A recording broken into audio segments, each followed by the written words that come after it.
Back to my favorite new word of the week, BOPIS.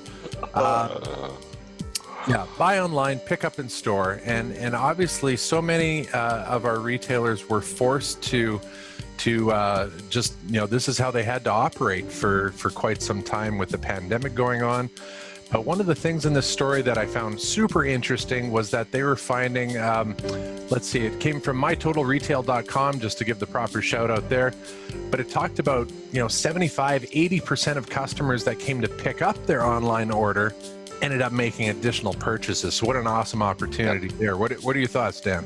Yeah, BOPIS, buy online, pick up in store, not a new concept, been around for a long time. Certainly elevated, its presence with curbside pickup and the idea of some level of contactless, in this bullshit environment that we're living in today.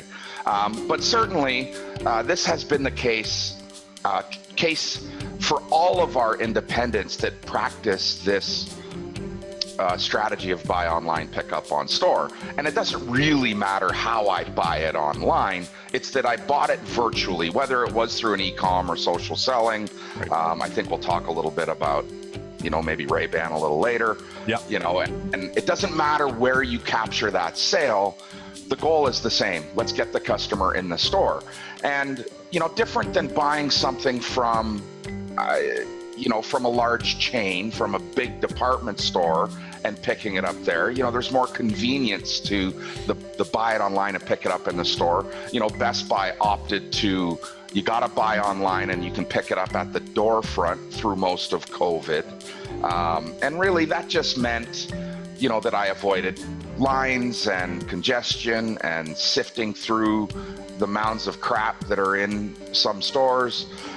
But for our independent retailer, this is really an opportunity to get to know your customer better, to invite them in, to do a try on, to add those complementary items to whatever their purchase was. Remember, online we buy items, in store we buy outfits. Online we sell items, in store we sell outfits or total solutions. This is hyper critical in today's market share landscape, and gaining and earning more market share. I've got to do a better job with the customer, and the ability to buy it online and then come into store and get that same in-store experience, critical, trumps all.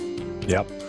No, I like that point about, I'll say the bigger stores, it's probably more about convenience. People have clearly said, I don't want to come in there at all. Like, just give me a defined parking spot and let me just get out of here as quick as I can. But, right. The small retailer having that, that plan, that strategy, it's not just a basket, come pick it up. It's we're going to ask that, would you like a belt with that? And, right. and adding to that experience. And we're seeing the data to support that. That's money walking out the door if you don't have that bit of strategy for you and your team to keep that journey going for them. Right. And this article and Total Retail, great place to get some of your, great retail news. It really hit on two other things in this particular article. Social media is absolutely a sales channel, and you've got to reinvest in email, reinvest in that ability to talk to your customer with email. Through the pandemic, a lot of people shifted energy to Facebook and Instagram and abandoned their emails.